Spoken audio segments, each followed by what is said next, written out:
Balaji recording studio नौखा बाजार सुपौल।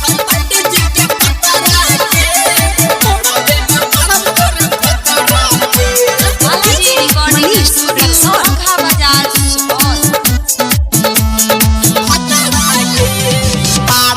पंडित जी के पता रहा के मरबे में मारब तोरे भतरा के मारबे हो पंडित जी के पता रहा के मरबे में मारब तोरे भतरा के तोहरे लजी अब तोहरे मारब कुछ हो न बुझब हमें खतरा के मारबे हो पंडित जी के पता रहा के मरबे में मारब